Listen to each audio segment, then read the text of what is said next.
Good morning everyone, welcome back to my channel. কেমন আছো তোমরা সবাই? আশা করছি সবাই খুব ভালো আছো। আমিও আজকে বেশ ভালো আছি।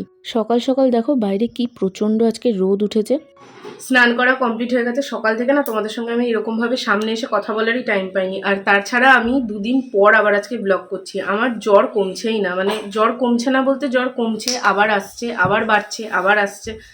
আর কাশি তো আছেই, আর গলায় যেহেতু টনসিলের জন্য ইনফেকশন হয়ে গেছে না, ওই জন্য কমতে টাইম লাগছে। অ্যান্টিবায়োটিক দিয়েছে, অ্যান্টিবায়োটিক না আমার খাওয়ার মতন শরীরে ক্ষমতা নেই, কারণ অ্যান্টিবায়োটিক শরীর প্রচণ্ড দুর্বল করে দেয়। আর আমার শরীর এমনিই দুর্বল, মানে অল টাইম না আমার মাথা ঘোরাচ্ছে। আমি একটানা ফোন হাতে নিয়ে কথা বলবো বা এক জায়গায় দাঁড়িয়ে কথা বলবো, আমার মনে হচ্ছে আমি এক্ষুনি টলে পড়ে যাবো, এতটা উইক করে দিয়েছে। তো ওই জন্য অ্যান্টিবায়োটিকের কোর্সটা করতে চাইছি না, আমি হোমিওপ্যাথিটাই খাচ্ছি। এবার হোমিওপ্যাথিতে না একটু টাইম নেয়, হোমিওপ্যাথি দেখবে একটু টাইম নিয়ে সারায়, কিন্তু আমার মনে হয় অ্যালোপ্যাথি খাওয়ার থেকে হোমিওপ্যাথিতে একটু টাইম নিয়ে সেরে যাওয়াটাই বেটার। তো এই জন্য মাঝের দুদিন আমি এত কাহিল ছিলাম যে আমি তোমাদের সঙ্গে কোনো রকম ব্লগ শেয়ার করতে পারি না। ছিলাম এখানে যে কটা দিন আছি সে কটা দিন আমি টানা ব্লগ করবো, বাট সেটা তো হলো না, মাঝে আবার দুদিন গ্যাপ পড়ে গেল। আর আমি এই শরীরটা ঠিক না হওয়া অবধি আমি যেহেতু ফিরবো একা, আমার না যাওয়ার হিম্মতই হচ্ছে না, মানে আমি যে যেতে পারবো এই বিশ্বাসটা আমি মনে জোগাতে পারছি না। তো সেই জন্য আজ না কাল, কাল না পরশু করে দেরি হয়ে যাচ্ছে। প্লাস এই জ্বরটা না খুব ছোঁয়াছে, মানে আমার থেকে আমার মারও হয়েছে। এবার আমি ওখানে গিয়ে ওদের যদি আবার এটা হয় তাহলে আর একটা প্রবলেম হবে। আর আমার ফোনের পর ফোন দেখো। বল। আচ্ছা বেশ, ঠিক আছে। রিন্টু কাজে পৌঁছলো, সেই জন্য ফোন করে জানালো। তো যাই হোক, যেটা বলছিলাম, তো আমি চাই না ওদের আবার আমার থেকে হোক, সেই জন্য আমি এখন যেতেও পারছি না। তো দেখি এই উইকে তো চলে যাওয়ার ইচ্ছা আছে, মানে আজকে হলো গিয়ে রবিবার, তো এই উইকে চলেই যাব যেভাবেই হোক।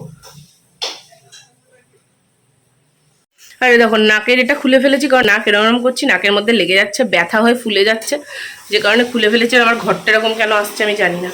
এদিকে মা এখন রান্না করছে, কি রান্না করছে তোমাদের আগে দেখাই। আজকের ডেট তারিখ কোনোটাই আমার মনে নেই, তার জন্য আগেই সরি বলে দিচ্ছি।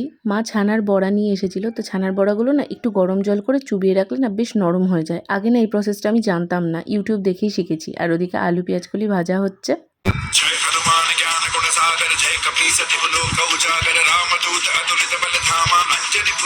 আজকে যেহেতু হেয়ার ওয়াশ করেছিলাম, এখানে আমি ওই হনুমান চালিসা শুনতে শুনতে ভালোভাবে চুলটা মুছে নিচ্ছি। আমার যেন তো খুব ইচ্ছে করে বাড়িতে একটা হনুমান ঠাকুর নিয়ে এসে শনিবার করে আর মঙ্গলবার করে পুজো দিতে। তবে আমাদের ও বাড়িতে তো দেখেছো আলাদা করে ঠাকুর ঘর নেই, থাকলে হয়তো এতটা চিন্তা আমার মাথায় আসতো না। অনেকে বলে হাজব্যান্ড ওয়াইফের শোয়ার ঘরে নাকি হনুমান ঠাকুর রাখতে নেই, তো আমি ব্যাপারটা ঠিকঠাক জানি না। আর আবার অনেকে বলে যে বাড়িতেই হনুমান ঠাকুর নাকি রেখে পুজো দিতে নেই। তো তোমরা যদি কেউ ব্যাপারটা জানো আমাকে একটু প্লিজ জানিও না, আমার খুব উপকার হয়। আগে একবার না জেনেই আমি দুটো হনুমান ঠাকুর নিয়ে এসেছিলাম, একটা এ বাড়ির জন্য আর একটা ও বাড়ির জন্য, মানে বিয়ের আগের কথা বলছি। এ বাড়িরটা তো রয়েছে, তবে ও বাড়িরটা ওরা মন্দিরে গিয়ে দিয়ে এসেছে, কারণ ওই শুনেছিলাম লোকের কথায়, তারপরে গিয়ে দিয়ে এসেছি। কোনটা ঠিক কোনটা ভুল একটু প্লিজ জানিও। মা এদিকে ছানার বড়ার তরকারি করবে বলে মশলা কষিয়ে নিল, তার সাথে তো আলুগুলো সেদ্ধ করা ছিল। আর এই দেখো গরম জলে চুবিয়ে রাখার পর একটুক্ষণ রেখেই কিন্তু তুলে নেওয়া হয়েছে। আর কতটা বড় হয়ে যায় বেশ। ছানার বড়াটা ডাইরেক্ট ঝোল করার পর দিলে না ভেতরটা কেমন শক্ত শক্ত থাকে, তবে এভাবে একটু গরম জলে চুবিয়ে রাখলে না দেখেছি একদম নরম তুলতুলে হয়ে যায়। তো সেই জন্য এরকমভাবেই করা হয়। আমাদের এই গয়েশপুরে জানো তো ছানার বড়া পাওয়া যায় না। আমি কতদিন ভেবেছি নিয়ে আসবো, খুব ভাল লাগে আমার খেতে, কিন্তু পাওয়াই যায় না। যাই হোক, মার এদিকে রান্নাটাও কমপ্লিট, আর দুর্দান্ত স্মেল বেরাচ্ছিল। এদিকে মা ভাতও বসিয়ে দিয়েছে, কারণ অনেকটা বেলাও হয়ে গেছে। চলো তোমাদের আর একটা জিনিস দেখাই। আমাদের এই টমেটো গাছটায় কত টমেটো হয়েছে জানো, আর এগুলো বেশ বড় বড় হয়েছে, কিন্তু মা এখন এই দিকটা করে জল দিয়ে দিচ্ছে। দেখো দেখতে পাচ্ছ কিনা জানি না, আমি জুম করে দেখাবো অতটা আমার না মনে ছিল না। আর এইদিকে এই দুটো কী গাছ লাগিয়েছে জানি না, তবে মারা কিন্তু বেশ ভালোই চাষাবাদ শুরু করেছে। আর এগুলো দেখতেও কত ভালো লাগে, তাই না বলো? আর আমাদের যেহেতু একসাথেই আসবো, একসাথেই বাড়ি ফিরবো এই প্ল্যানই ছিল, সেই জন্য তো আলাদা করে ওর জামাগুলোর জন্য কোনো ব্যাগ আনা হয়নি। তো ওর জামাগুলো সব এখানেই ছিল, এবার এভাবে রেখে দেবো। ওই জন্য কেচে আজকে আয়রন করে আলমারিতে তুলে রাখা হবে। তো মাকে বললাম আয়রন করে দিতে।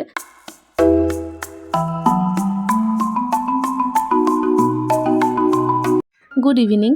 দুপুরবেলায় তোমাদের সঙ্গে আর কিছুই শেয়ার করা হয়নি। আমি জানি একটু খাপছাড়া হয়ে গেল ব্যাপারটা। আসলে লাঞ্চ করার পর না ওই টাইমটা আমি ফোনটা চার্জে দিয়েছিলাম, তারপরে আমার আর মনেই ছিল না ব্লগটা করার কথা, তো ঘুমিয়ে পড়েছিলাম। সন্ধ্যেবেলা উঠে এখন বিছানাটা গোছাচ্ছি, মা ওদিকে দেখছে সিরিয়াল।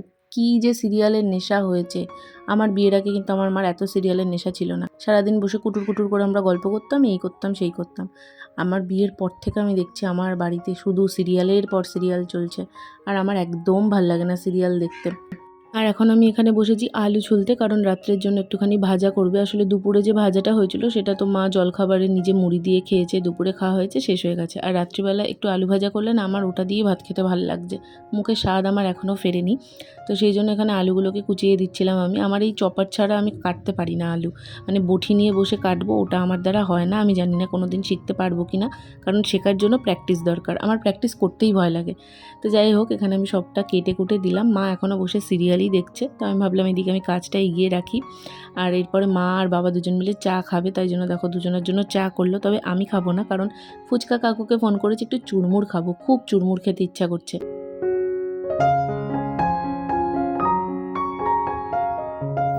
বাচ্চা 9টা বাজতে 5 পাড়ায় ফুচকা এসেছিলো, মানে আমি ফোন করে ডেকেছিলাম। এই আলু কাবলি নিয়ে এসেছি, আসলে সর্দির মুখে না আমার প্রচণ্ড রকম টক ফক খেতে ইচ্ছা করছে। আর এই 2 চামচ দিয়েছে, 2 চামচ নিয়ে খাওয়া পসিবল না, চামচগুলো পাতলা পাতলা। যাই হোক, তো এখন এই আলু কাবলি বসে খাবো। অমৃত লাগে, অমৃত।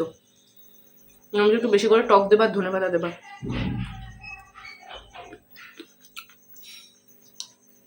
ফুচকা কাদের কাদের ফেভারিট আমি জানি, সবারই ফেভারিট হয় বেশিরভাগ।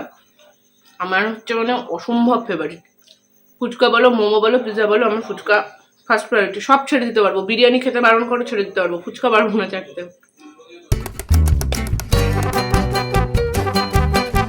কি হলো? হ্যাঁ নাও না, আমার চা খাবো।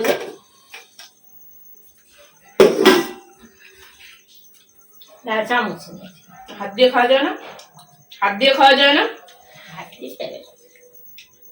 ফেলে দিও না। ভালো করে নাও, ভালো করে নাও, এরকম করে তুলে নাও না। আরে আমি ফুচকা নিচ্ছি, ওখানে দাঁড়িয়ে আছি, বাবা আসছে, বাবা বলছে রোজ ফুচকা খায়।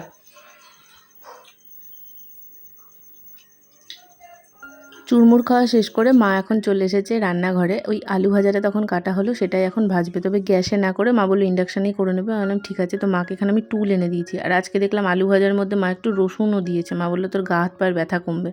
রসুন না আগে আমি একদমই খেতাম না, কিন্তু বিয়ের পর থেকে রান্নায় দিয়ে দিয়ে আমারও খাওয়ার অভ্যাস হয়ে গেছে। তো মাকে এখানে টুল দিয়ে বসিয়ে দিয়েছি, চা খেতে খেতে মা এখন এখানে আলু ভাজা করছে। সকালবেলা শ্যাম্পু করেছি, মানে দুপুরবেলা শ্যাম্পু করেছি। শ্যাম্পু করার পর থেকে চুলটা আমি আঁচড়াইনি। এবার চুলটা এত জট পড়েছে, আমি এখানে কোনো হেয়ার সিরাম আনিনি, যে কারণে না কিছু দিতেও পারছি না চুলটার মধ্যে। আর পিওর অ্যালোভেরা জেলটা মার কাছে নেই, মার কাছে আছে হচ্ছে ওই লাল হলুদ এই সমস্ত, সেটি আর চুলে দেওয়া যায়? একদম পিওর অ্যালোভেরা জেল হলে তাও দেওয়া যায়। চুলটা পুরো জট জট হয়ে আছে। বাসছে এখন 9:25। আজকে না মা একটা কুর্তি নিয়েছিল আজিও থেকে, সেটা এসেছে। আগের দিন তোমাদের একটা কুর্তি দেখিয়েছি, আর একটা কুর্তি আজকে এসেছে, তো সেটাও আর দেখানো হয়নি। ওইদিকে দেখো বাবা হাজি দিচ্ছে। মানে আমার এই ঠান্ডা লাগা থেকে আমার মার হলো, শর্মিষ্ঠার হলো, বাবার হয়েছে, সবাই হয়েছে ঠান্ডা লাগায়। হয়েছে। আমি এখানে এই যেহেতু মানে হেয়ার সিরাম আনিনি, কোনো হেয়ার কন্ডিশনার নেই, কোনো জন্য আমি চুলে একদম ভালো করে হেয়ার অয়েলিং করে তারপর শ্যাম্পু করছি, যাতে চুলটা অনেকটা রুক্ষ না হয়ে যায়। তো যাই হোক, চলো তোমাদের এবার আমি ওই পার্সেলটা দেখিয়ে দিই।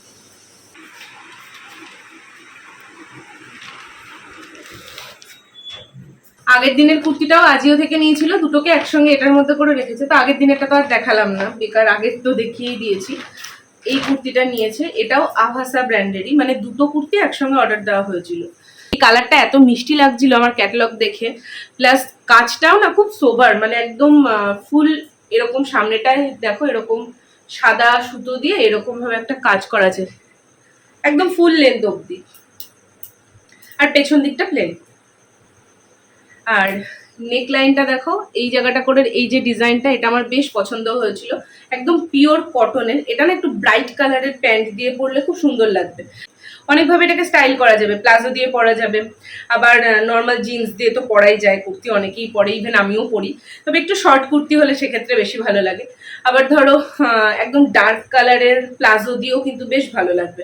এটার সঙ্গে ব্লু, ব্ল্যাক, পিঙ্ক এই সব কালারই বেশ ভালো লাগবে। তো এই দুটো কুর্তি মা নিয়েছে, কেমন হয়েছে অবশ্যই কমেন্টসে বলো। আর এগুলো দুটোর অফারে কত প্রাইস পড়েছে না আমার এক্সাক্ট খেয়াল নেই, আমার এটাই হয়, আমার মানে অফার প্রাইস মনে থাকে না। তবে এগুলো 699 এরকম সামথিং করে প্রাইস আছে। এক সেকেন্ড, হ্যাঁ 699 দেখো এখানে প্রাইস আছে। আর মা এল সাইজে নিয়েছে। আগের দিন যেটা নিয়েছে সেটা তাও একটু বড় হচ্ছে মার, কিন্তু এটা একদম ঠিকঠাক। তো অসুবিধা নেই। এটা আর সুতির তো একটু কাচলে ছোট হয়েই যায়।